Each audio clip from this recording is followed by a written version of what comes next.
Funding for this program is provided by Friends, the Iowa PBS Foundation, as well as generations of families and friends who feel passionate about the programs they watch on Iowa PBS.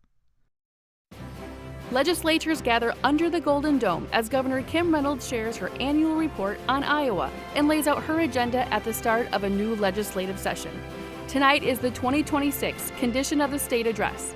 Live from the House Chamber in the Iowa Capitol, here is Travis Graven. Welcome to Iowa PBS live coverage of the Governor's annual Condition of the State Address. A joint session of the Iowa Legislature has gavelled in and is set to hear Governor Kim Reynolds unveil her 2026 agenda this evening. Hello, I'm Travis Graven in for Kay Henderson, coming to you above the House Chamber on our makeshift set here at the state capitol. We will have the Democratic response to the governor's speech following her address. Representative Brian Meyer, the Democratic leader in the House, will be joining us for that. The governor is just getting set to enter the chamber. The executive committee, her family, all the legislators are seated and ready to go here in the House chamber for her speech. This will be her 9th Condition of the State Address. It will not be her final Condition of the State Address. There have been some folks thinking this is the governor's last speech since she will not be running for re-election, but she will have one more Condition of the State Address next year. Of course, this speech will set up her agenda for the 2026 legislative session, which opened yesterday here at the state capitol. Let's go down now to the House floor.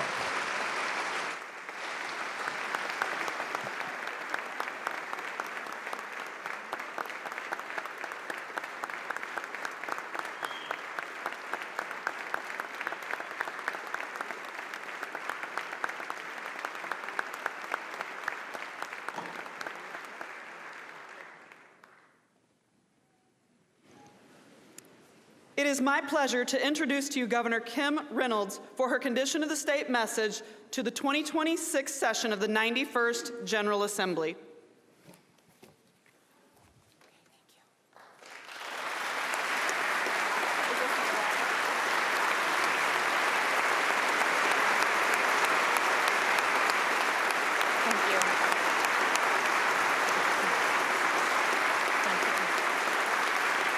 Thank you. Thank you.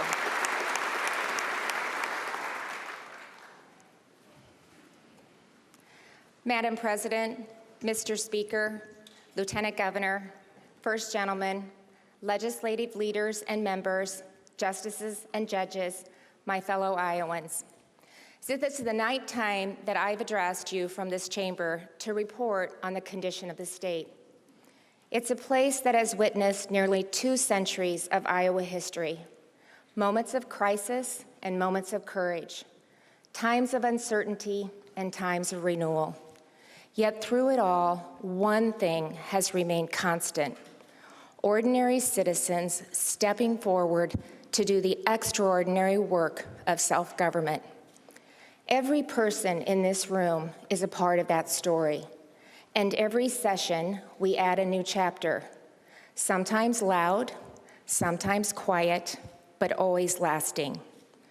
But history isn't only written by laws passed. It's written by lives lived in service, by people who gave their time, their talent, and their hearts to this state. This evening, we feel the loss of 3 of them who were with us last year. Representative Martin Graber, Senator Rocky DeWitt, and Senator Claire Celsey. We honor their lives, their service to the people of Iowa, and the deep commitment each of them brought to this institution. For many of us, they were more than colleagues. They were friends, and their presence will be greatly missed. Iowa also lost another state leader last year, Representative Janet Metcalf, who served in the Iowa House from 1985 to 2003 and passed away in March. Each of these public servants left a lasting mark on our state, and we are better for it.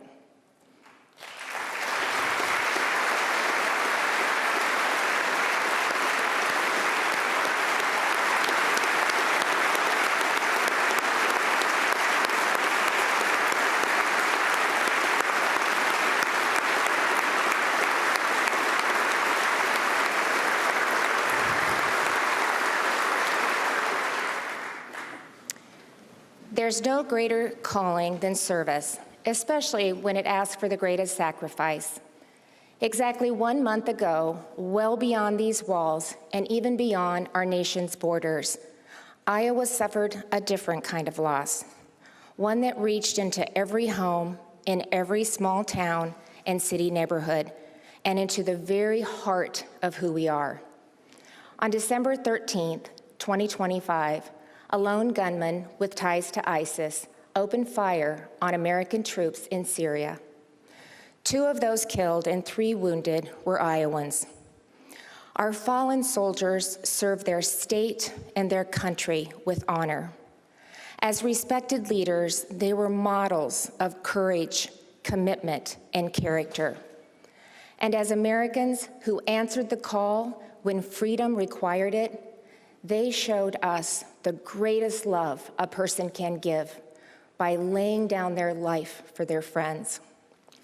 Staff Sergeant William Nathaniel Howard of Marshalltown had always dreamed of becoming a soldier. He joined the Iowa National Guard at age 17 and served more than 11 years. He stood out not just for his dedication to the mission, but also to his brother and sisters in arms. Above all, Staff Sergeant Howard, Nate, to his family and friends, was a loyal son and brother and a loving husband.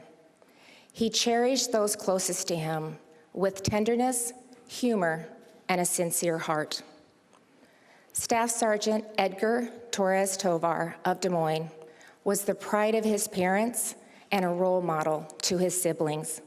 He was certain that his purpose in life was to serve his country, and he enlisted in the United States Army after graduating from high school.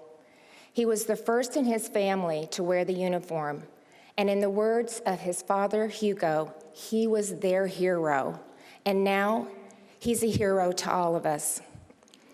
Iowans watched with heavy hearts as our fallen made their journey home, and Iowans were with them every step of the way.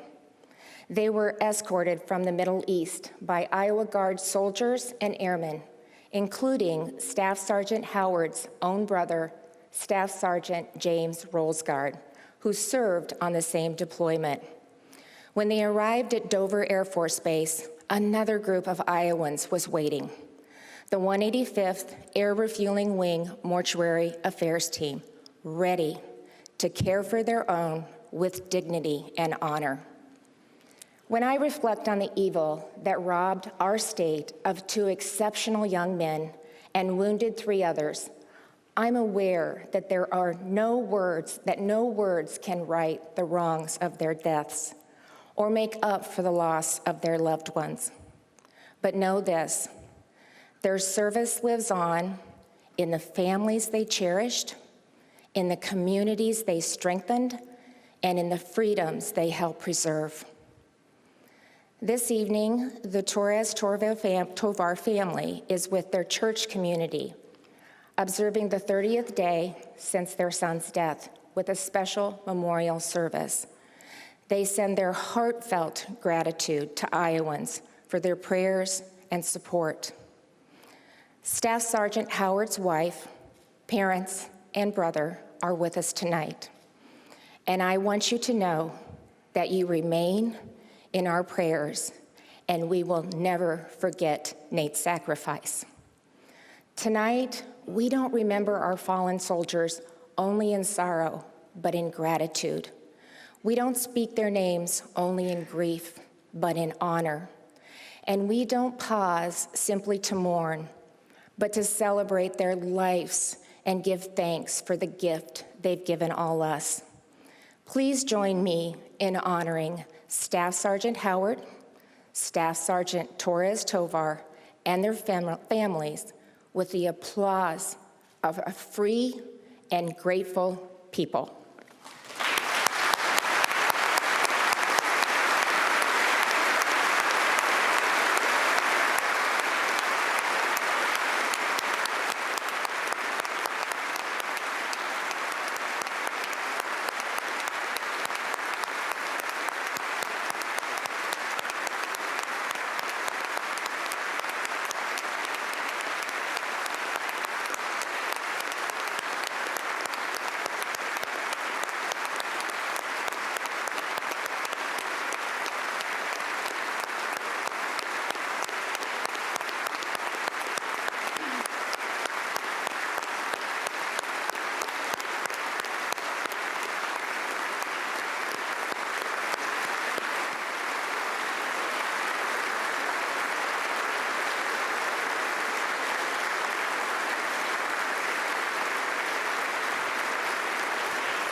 As we mourn and honor those we've lost, we haven't forgotten our 3 wounded warriors who answered the same call to duty that day.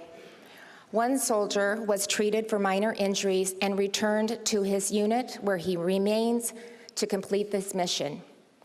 The other 2 soldiers were seriously injured, and in their most critical moments were cared for by fellow Iowans. Airmen from the 185th Air Refueling Wing Medical Group, based out of Sioux City and deployed in the Middle East, took charge of the soldiers' treatment and evacuation.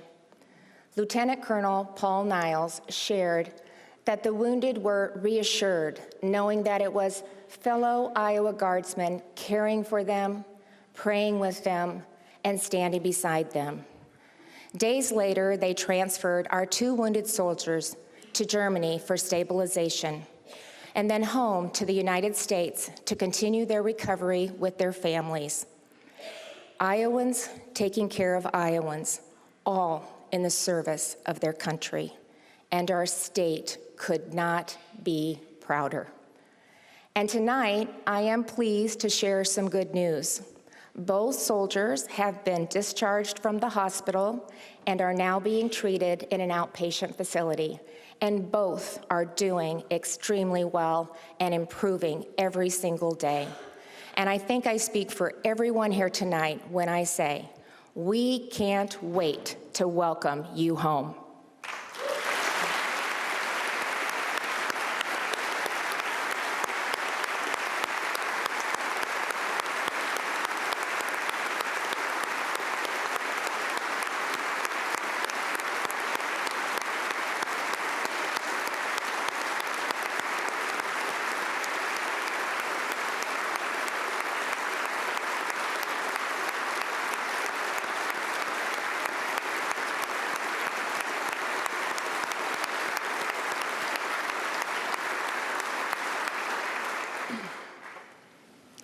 As I've declared every time I've been at this podium, the condition of our state is strong. It's strong in our families, it's strong in our communities, and what we've seen so clearly is it's strong in the men and women who are willing to stand watch for all of us. With 1,800 Iowa National Guard soldiers and airmen currently deployed overseas in support of Operation Inherent Resolve, nearly everyone in our state has a connection to someone serving, whether it's a son or a daughter, a spouse or a parent, a friend, neighbor, or coworker. Our heroes in uniform are on the front lines in the fight against evil. They're the tip of the spear and the center of the shield. And they've done more than we can ever repay. Here at home, their families are serving in their own way, holding the home front steady, carrying on with strength and grace, and looking forward to the day when their soldiers return home. Some of the families of the 2nd Brigade Combat Team, 34th Infantry Division are with us tonight. Will you please stand so that we can thank you for your service too?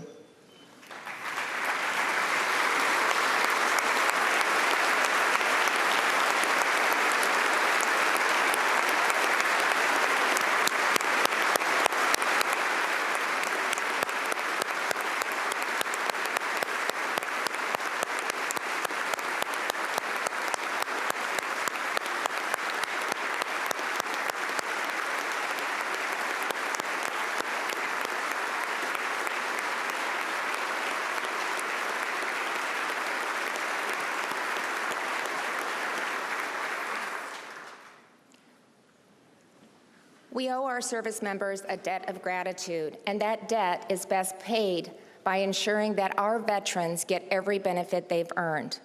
Iowa is home to nearly 178,000 veterans, yet only a third is receiving the benefits they've earned, placing Iowa 44th in the nation for VA compensation, and that's not acceptable.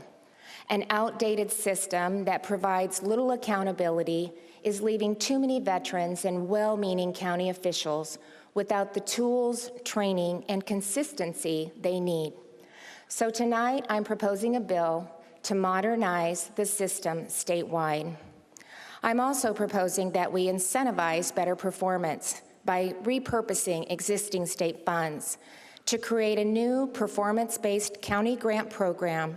The higher a county's VA compensation per capita, the more money a county will earn, ensuring that outcomes improve. The goal is simple: more benefits reaching more veterans. So let's do more for the heroes who have done so much for us.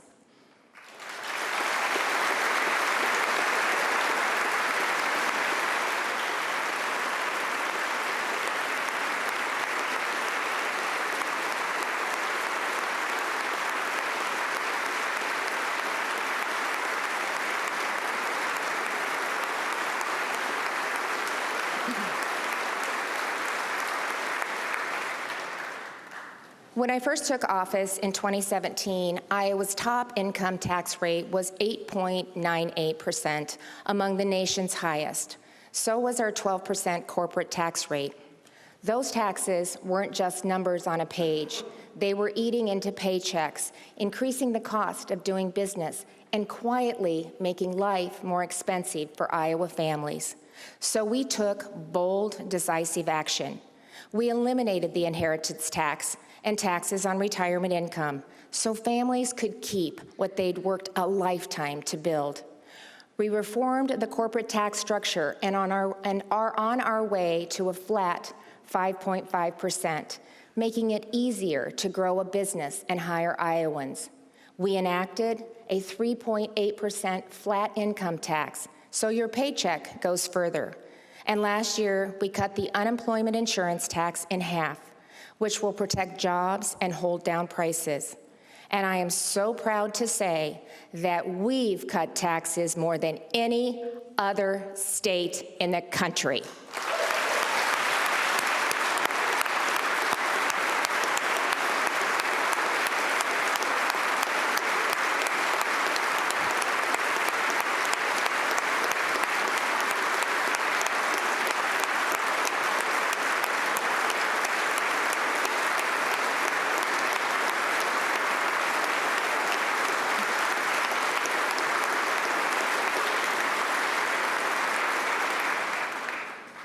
That's more than just a number, a ranking, or a percentage. It means more room in the budget for groceries, for school supplies, for a tank of gas. It means saving more instead of falling a little further behind.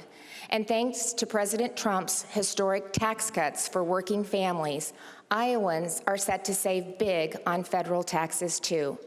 And it gets even better, because we made the decision 8 years ago to match all federal tax cuts at the state level. Iowans will get the same relief on their state taxes, including eliminating taxes on tips, overtime, and Social Security. Not every state is doing this or even can because of poor budgeting and runaway spending. But in Iowa, we believe the money you earn is better used by your family than your government.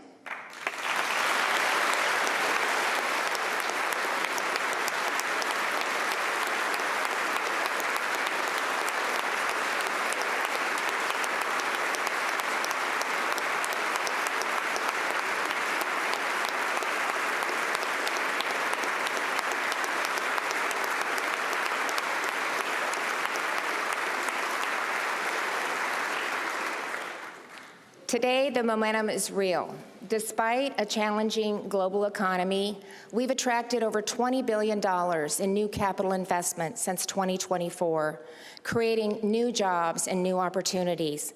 Yet for all of the progress we've made, one issue continues to impact Iowans in every community and across every income level: property taxes. Whether you live in a small town, growing suburb, or urban neighborhood, you've probably felt it. Property taxes are rising faster than inflation, faster than paychecks, and faster than population growth. In fact, over the last 2 years, they've gone up more than 10%, and that's not acceptable. Last fall, I held a series of roundtable discussions across the state to hear from Iowans about how it's affecting them. A farmer told me his property taxes have increased 5-fold to the point where he fears he won't be able to keep his land and pass it on to the next generation. Kate, a small business owner, said rising property taxes are crowding out her ability to reinvest in her business and her community. And then there's Sandy, a senior, who because of high property taxes is worried about staying in her home. Everyone struggles, she wrote to my office, but they seem to make it even harder when you're a senior. For each of these stories, there are countless others. And though the problem is clear, the reasons are complicated and many, and that makes it hard to fix. Over the years, we've tried to rein in local taxing authority, but it's often felt like squeezing a balloon. Limit one levy and another one expands. So this year, we need to go after the real driver of the problem, spending. Spending is what drives taxes, always has, always will, and the most reliable way to protect taxpayers is to limit the growth of government itself. I'm introducing a property tax bill that will cap overall revenue growth for local governments. That way, they can't grow faster than the families who pay the bills. It's simple but effective. You remember when we were kids, our parents would tell us that money doesn't grow on trees. Well, it's time government learned that too. Wouldn't you agree?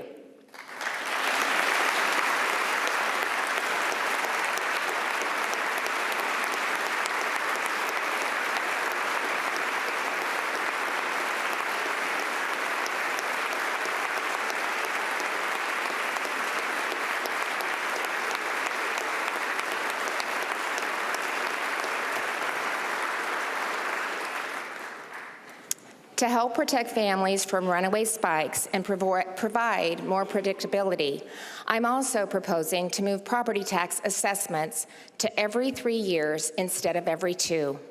And we're taking the burden off taxpayers to appeal large increases and putting it on assessors to justify them. I know many in this chamber have other ideas, and I welcome them. But this is how we begin to tackle the problem and put families back in control. While nearly every homeowner is feeling the pain of property taxes, one group is especially impacted: our seniors. Property taxes were never designed for a world where home values soar while incomes stay flat. For older Iowans living on fixed incomes, rising assessments don't mean rising wealth.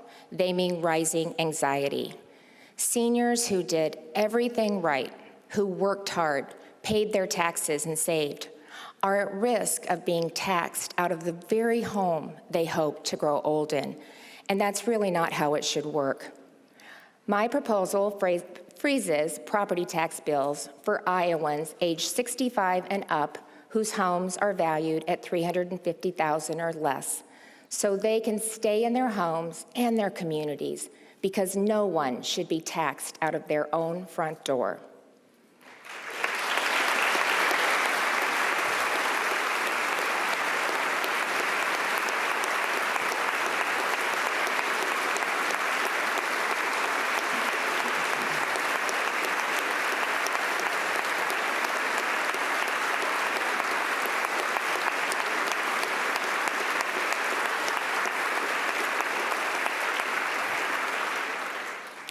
Rising property taxes and home prices also leave young Iowans wondering if they'll ever be able to achieve the American dream. And that's why I'm also proposing to create a tax-deductible savings account for first-time home buyers modeled on Iowa's 529 program. So families can contribute years in advance, helping sons, daughters, even grandchildren be prepared for home ownership when the time comes. And it's also why I'm introducing legislation to modernize the beginning farmer's tax credit, expanding its size and making it refundable, and extending it to land sales as well as leases. That'll also strengthen our multi-generational farm families, as the credit applies to sales and leases to relatives. Whatever their dream, let's make sure it's within their reach, so more young Iowans will choose to build their future here.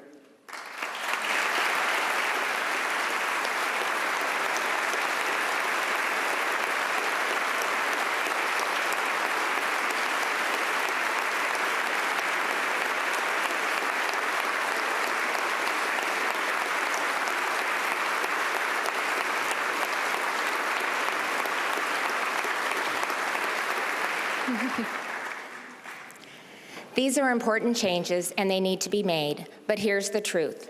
Property taxes are driven locally, so they can't be fixed by state government alone. If Iowans want lower property taxes, we must also change how local government works and who we elect to run it. We need leaders who understand that government can't grow faster than the families who pay for it. And if you're one of those people, please run for office, because we need a government that lives within its means and leaders who will do the same. We're doing this at the state level. We've aligned agencies, eliminated 21 departments, and cut over 4,000 regulations. And we're not done, and we never should be. Because businesses and families don't make one budget and call it good. They're constantly finding better ways to save and do more with less. So are we. Today, we're working with some of the biggest names in tech to modernize state systems, drive efficiencies, and improve services. We're partnering with Amazon Web Services to consolidate more than 50 state call centers into a single, smarter system that will use AI to get Iowans the help they need faster, simpler, and at a lower cost.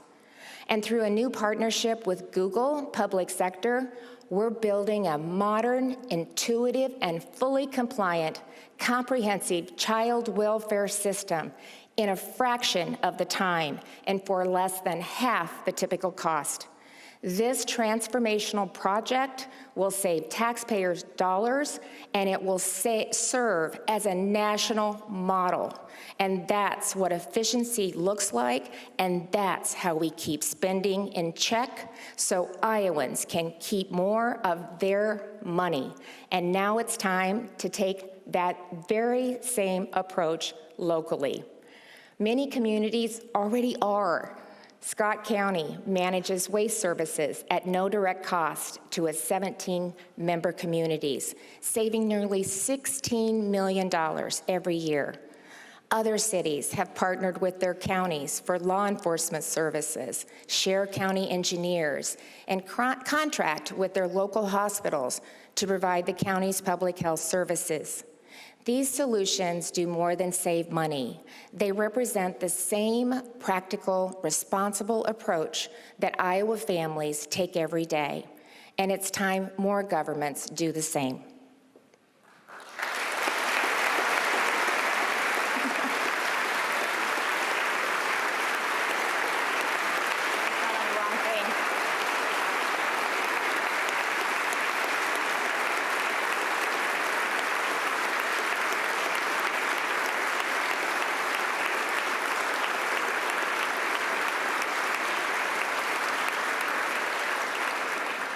And starting tonight, every Iowan can go online to the Iowa Department of Management's website and see how their city or county is spending their tax dollars.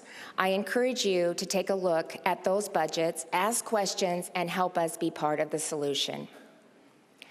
Tonight, I want to address another issue that cuts across all communities. It's one I know weighs on the minds of many Iowans: our fight against cancer. Every year, more than 2,000 Iowans are diagnosed with this terrible disease. Everyone in this room has been affected by it in some way. Hearing the news that you or someone you love has cancer is devastating. I know it personally with Kevin's diagnosis 2 years ago. And even though we now understand what his diagnosis means and how we can manage it, questions of why it happened remain unanswered. And that's a reality many Iowa families struggle with. which is why last year I directed Iowa HHS to partner with the University of Iowa College of Public Health to begin the most comprehensive study of cancer ever undertaken in our state. In the coming weeks, the initial findings will be released, but we're not waiting for a report to act, because some of the most powerful tools in the fight against cancer are already clear. When cancer is found early, lives are saved and families are spared unimaginable loss. Breast cancer, caught at stage 1, has a 99% survival rate. Prostate cancer is nearly 100%. At stage 4, however, those survival rates dip below 40%. That's why early detection is so important. It doesn't just change outcomes, it changes lives. And that belief became the personal mission of Joe Garcia of Urbandale. Joe lost his wife, Jennifer, to cancer in 2016. Since then, he's been driven by a vision, a future where every Iowan knows about cancer screening, has access to it, regardless of income, insurance, or zip code, and where no family hears the words, "We found it too late." When Joe and his son, JT, came to my office and shared that vision, I knew it was one Iowa had to help with. Joe, JT, and Mike Schweers, who also lost his wife, Linda, to cancer, are with us tonight. Their advocacy has helped turn awareness into action, and their voices have helped shape the statewide effort we're launching now. Please join me in thanking them for honoring their loved ones by helping protect families across Iowa.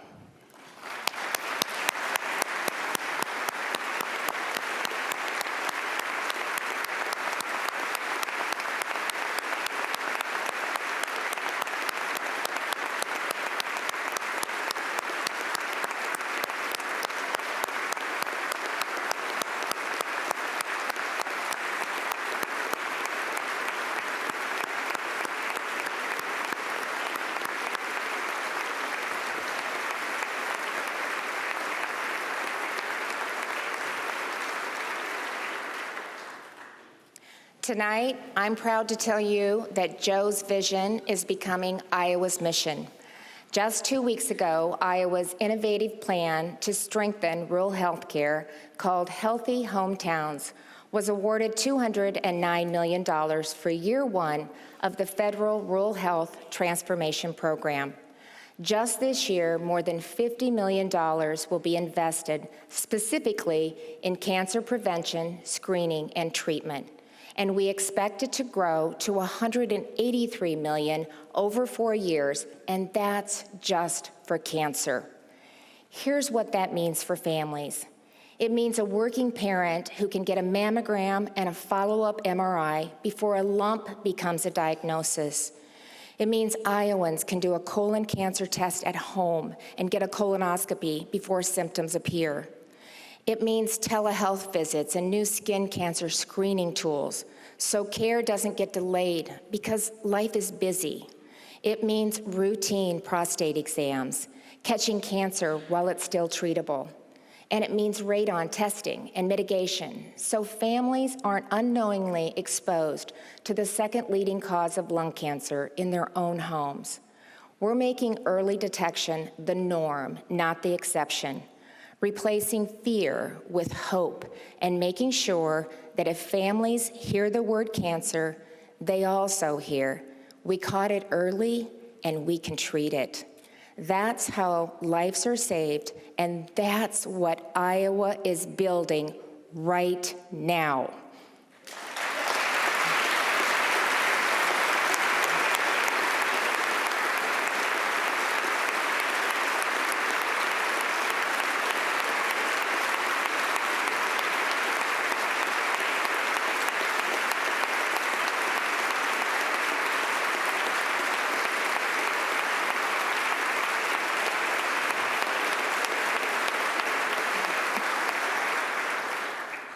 Of course, early detection is just the beginning. What happens next is just as important. How quickly care starts, how close to home it can be delivered, and how well families are supported through the hardest days of their lives. Through Healthy Hometowns Initiative, we're developing cancer care hubs, helping fund the equipment, oncologists, and advanced medical technology necessary to provide this specialized treatment. That's step one, and it starts this year. Then we'll complete this hub and spoke model by opening satellite clinics in outlying communities where patients can get a routine cancer care even closer to home. This effort expands on our proven Centers of Excellence program, which has increased access to maternal health care in rural Iowa. Now, with a strong foundation in place, we can move faster, go further, and truly transform care by expanding the model to cardiovascular care and mental health. We'll not only improve care, we'll help Iowans get healthier, live healthier, and stay that way. Our Healthy Hometown Plan also supports communities in creating local care teams who together provide primary care and chronic disease management for their patients, and ideally locate all providers within one building.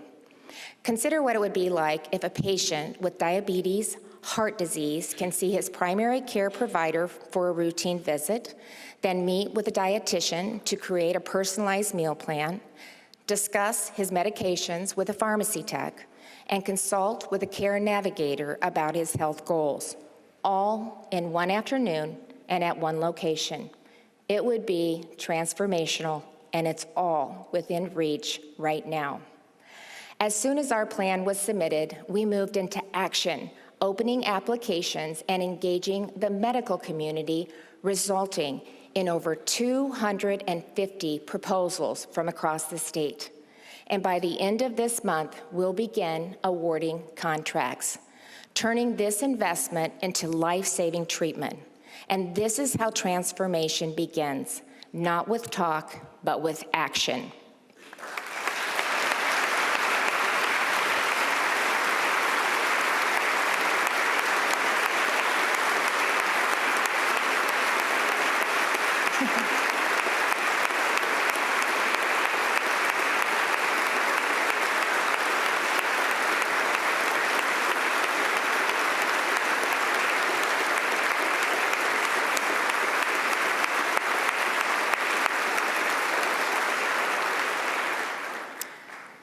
It's also important to encourage healthy behaviors so we can reduce the high rate of chronic illnesses.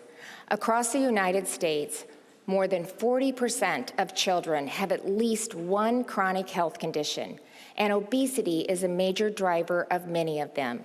That's concerning since 1 out of every 6 children in Iowa are considered obese, and Iowa ranks 17th in the nation for adult obesity.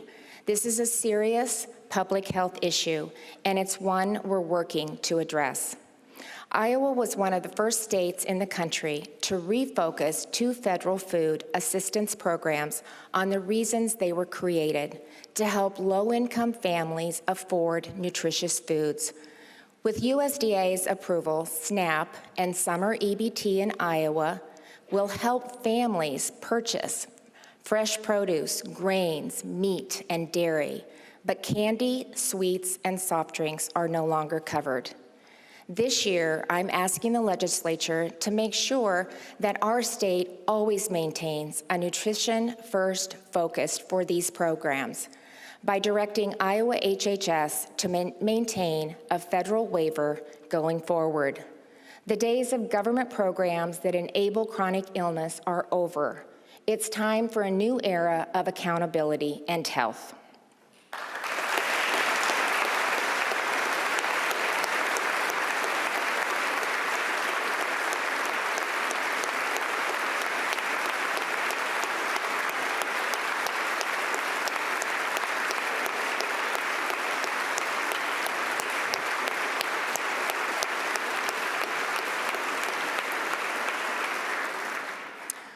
I'm also requiring physicians take nutrition classes as part of their continuing medical education, so more Iowans have access to the information they need to make informed dietary choices.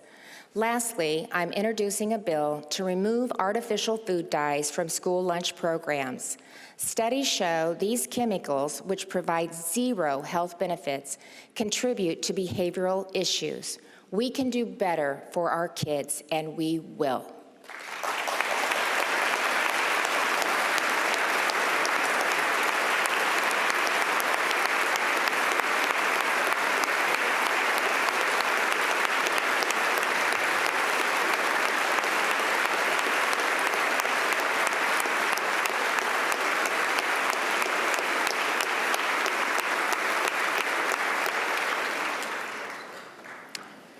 For the last 9 years, one principle has guided our work in education: putting students first.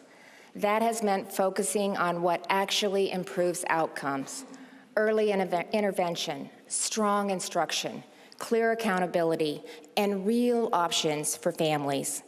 We focused on evidence-based literacy instruction, training teachers in the science of reading, identifying struggling readers earlier, and giving parents clear tools and choices to help every child master the most important skill they'll ever learn. We strengthened accountability, expanded work-based learning, and focused our system on real student growth, not paperwork. And last year, we applied the same evidence-based principles to math instruction. We also gave teachers the largest raise in state history, because attracting and retaining great teachers is essential to strong schools. And when the pandemic disrupted learning, Iowa kept classrooms open, prioritized stability and mental health, and helped fuel one of the fastest recoveries in the nation. We also expanded educational options, because no single model works for every child. Today, Iowa families can choose the school that best fits their needs, whether that's a neighborhood public school, another district, a public charter school, or a private school through education savings accounts. And this year marks a milestone. For the first time in Iowa history, education saving accounts were universally available, meaning the same state cost per pupil follows every child, regardless of income or zip code. Our message to the nation is simple. In Iowa, we fund students, not systems, and the results speak for themselves. At a time when 78% of America's high school seniors are below proficiency in math and 65% in reading, Iowa is moving in the opposite direction. We're one of only 3 states in the nation whose students now outperform their own pre-COVID levels in reading and math. 3rd and 4th grade reading proficiency is up 11%. 10th grade science proficiency is up 7%. Chronic absenteeism is down nearly 10%. Attendance is improving. Literacy is improving. Science is improving. Engagement is improving. And teacher vacancies have dropped by more than 30% and are at half the national average. And the nation is taking notice. Just last week at Broadway Elementary in Denison, U.S. Secretary of Education Linda McMahon and I announced a first-in-the-nation initiative granting Iowa greater control over federal education funding. This marks an important first step toward fully returning education to the states and ensuring federal resources are aligned with Iowa priorities and Iowa student outcomes. Broadway Elementary is the perfect example of why that matters. Innovation was happening in every classroom we visited. Dual language immersion, STEM, and the science of reading, and it's driving student achievement. Literacy proficiency jumped from 65% to 72% in just 1 year.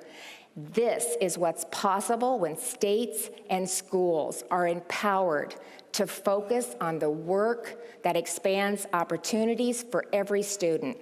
I want to thank the administrators, the teachers, and the students in Denison for proving why Iowa is leading education nationwide. Please stand so we can honor your outstanding work.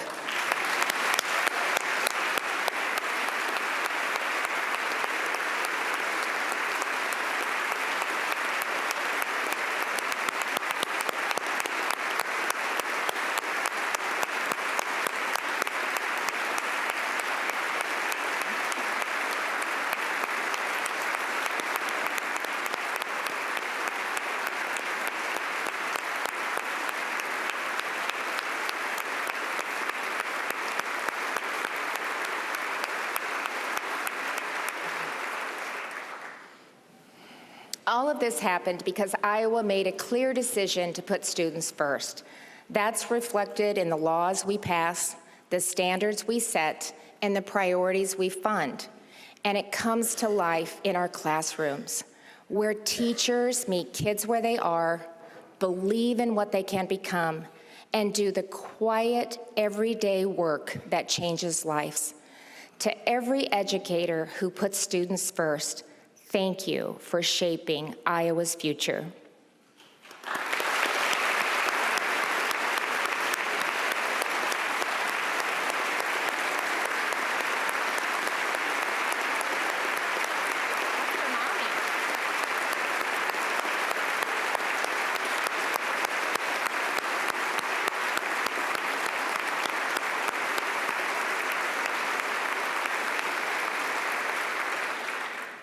One of the clearest examples of our Students First approach can be found in Cedar Rapids. This year, Cedar Rapids Prep, a tuition-free public charter school, opened its doors for middle school students and quickly filled every seat with a waiting list already forming.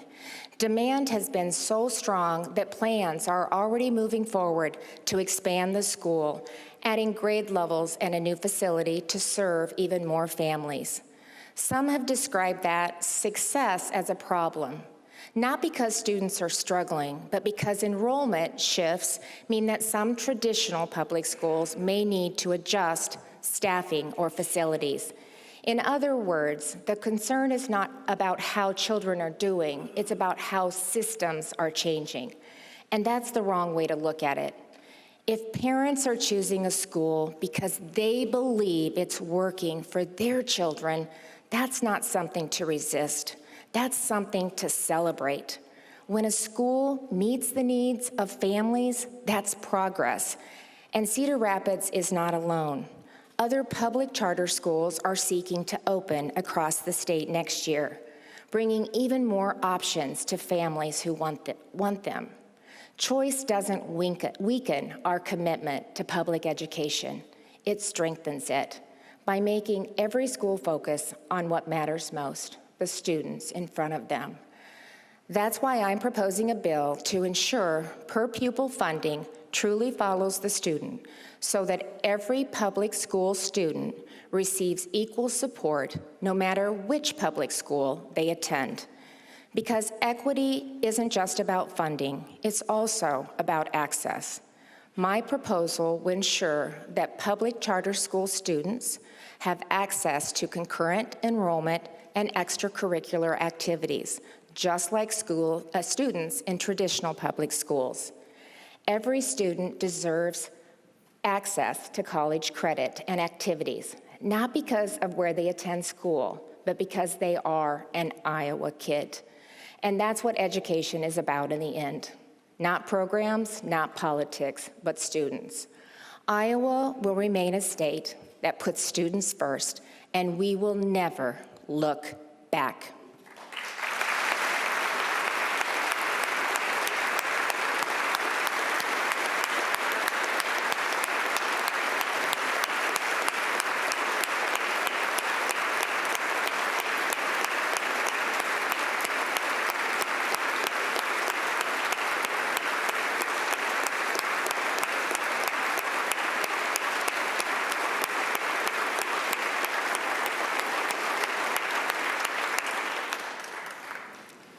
I couldn't be prouder to be the governor of Iowa. Across every one of our 99 counties, our people are hardworking, independent, and strong. They believe in responsibility, in community, and in leaving things better than they found them. Serving you has been one of the greatest privileges of my life. And as I enter into my final legislative session as governor, I do so deeply grateful, fully committed, and determined to finish strong. There will be time to look back and time to say thank you, but tonight our focus is forward on what still needs to be done and on doing it together. Because every person in this chamber came here for the same reason, to do what you believe is right for the people of Iowa. We may disagree, we have disagreed, and we will disagree again. But those disagreements have always been rooted in conviction, not indifference, and in a shared belief that Iowa is worth fighting for. And that's what this session must be about. Not politics, but people. The people who sent us here. The families trying to make ends meet. The farmers weathering uncertainty. The veterans who served us. The students preparing for their future. The seniors who want to stay in their homes. And the young Iowans who are looking to buy their first home. The small businesses and communities that form the backbone of our state. So let's meet this moment the way Iowans always have, with honesty, with humility, and with a willingness to work together. Let's solve real problems, deliver real results, and let's leave Iowa stronger than we found it. The condition of our state is strong, and with the work we do here together, its future will be even stronger. So thank you, God bless you, and God bless the great state of Iowa. Thank you.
Family from the House chamber.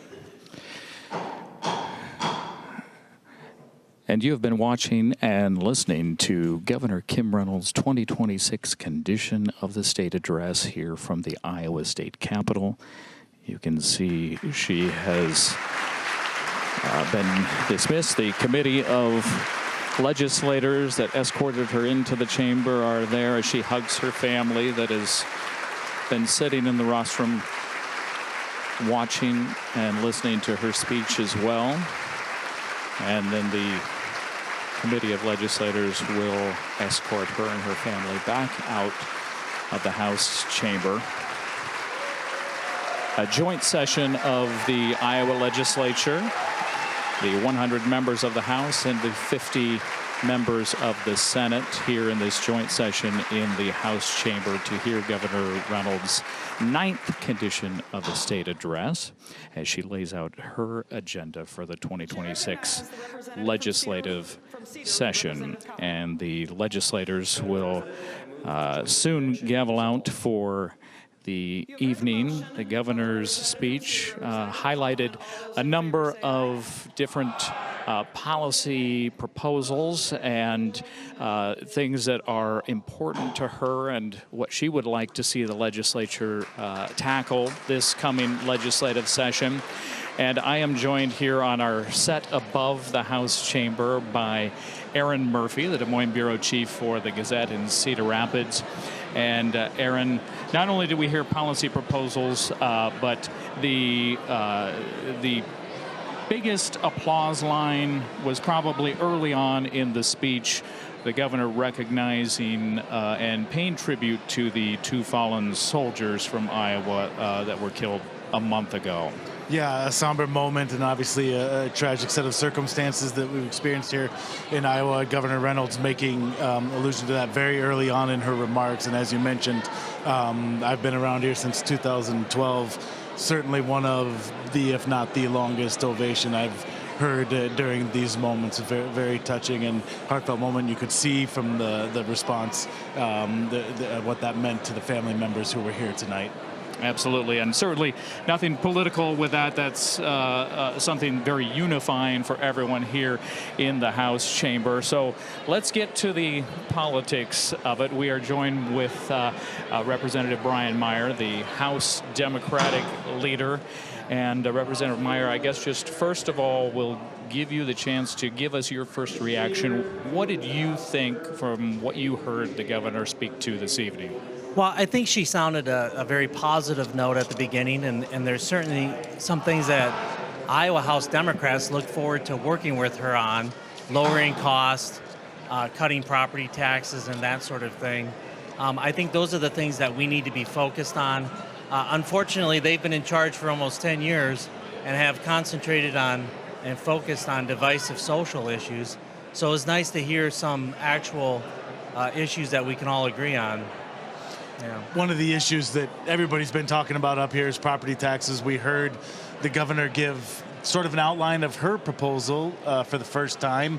Let me first get your kind of early reaction to that. Yeah, I think it's an interesting proposal. Our goal as House Democrats would be to see the details. Our goal is to protect first responders on the local level, fund schools, and make sure our local governments can actually do the work that they need to do. But we also recognize that we need to lower property taxes. And so I think it's a good conversation that all of us can have. But we need to see the details. Yeah, and in that conversation that's being had now in the early days of the session, we've already seen a proposal from Senate Republicans. Now the governor, House Democrats introduced one last week. Are there any elements that are non-starters as far as your view out of the things that you've heard pitched so far that House Democrats just cannot support? Well, not necessarily a non-starter, but I think there are things that we probably need to make sure that we're not cutting too deep to the bone, and that if we are cutting property taxes, we need to find the revenue somewhere, and unfortunately the state's broke. We are in a fiscal death spiral, but I think the state needs to be picking up some of these costs on the local level. It's such a complicated issue, and you talk about spending. Obviously, spending is part of the equation. How do you resolve such a complicated issue this coming session? Is this going to take up a lot of the oxygen in the room for the next few months, do you think? Yeah, I think it is going to take up a lot of the oxygen in the room. I think it is complicated, but I think they're making it overly complicated. We need to look at residential property taxes. We need to look at those and cut those taxes and cut taxes for seniors. And look at renters. Renters need some relief as well. So if we could cut taxes for residential properties, cut taxes for seniors, and cut taxes for renters, that's what we need to be focusing on. One of the things last year that the governor proposed was $1 million for studying what's causing cancer in Iowa. That seemed to be a proposal that had broad bipartisan support. This year, she's proposing taking money that's coming into Iowa from the federal government for rural health care. In year one, spending $50 million for cancer screenings, treatment, those sorts of things. Is that something also that you think can earn bipartisan support? Well, again, we have to look at exactly what the details are in this. It's ironic that she's talking about this because, unfortunately, there's been no effort by her to help us get ACA subsidies put back in and on the national level. The best thing we can do to cut cancer rates is to give people health care. And we need to have a single-minded focus on health care, early detection, and I applaud her for her comments, but I'll see what the action is behind those comments. The governor talked a lot about education tonight. One of the things that I know is in her budget proposal is a 2% increase funding for K-12 public schools. That's always a point of debate around the Iowa Capitol. Is 2% a sufficient number in your mind?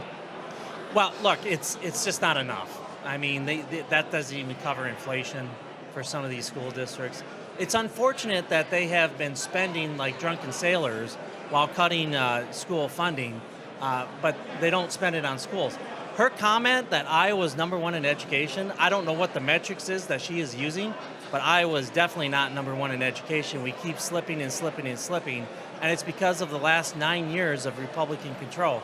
So while I applaud some of the efforts that she's talked about in getting education to be back stronger, Iowa needs to make an even stronger effort to make education #1 again. When I was growing up in the 70s and 80s, Iowa was always #1 in education, and unfortunately, because of Republican control, we've lost that spot.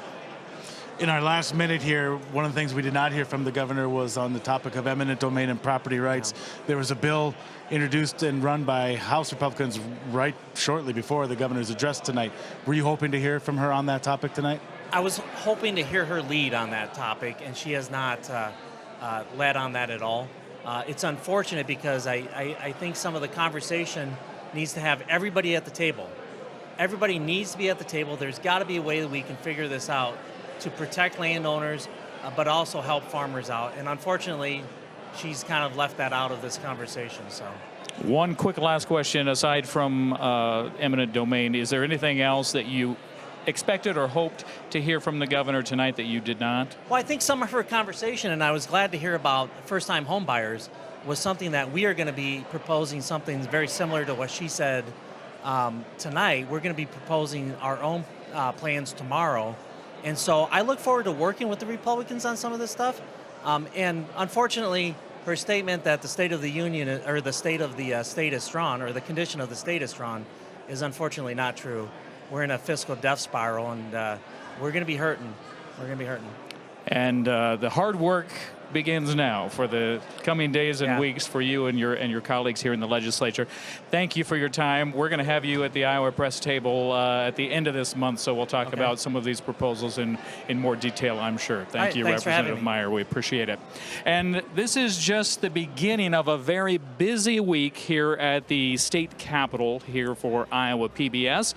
Coming up tomorrow morning at 10 o'clock, that's Wednesday morning at 10 a.m., we have the condition of the Judiciary address, live streaming coverage of Iowa Supreme Court Chief Justice Susan Christensen giving her address to the legislature. That starts at 10 a.m. Then Thursday morning, also at 10, we'll provide a live stream of the Condition of the Guard address from Major General Stephen Osborne, Adjutant General of the Iowa National Guard. You'll find both of those live streams at iowapbs.org. Then on this week's Iowa Press, our guest will be Speaker of the Iowa House, Republican Pat Grassley. Iowa Press, of course, airs at 7:30 Friday night and again at noon Sunday. You can watch it online anytime at iowapbs.org. For our entire Iowa PBS crew here at the Iowa State House, I'm Travis Graven. Thank you for joining us this evening.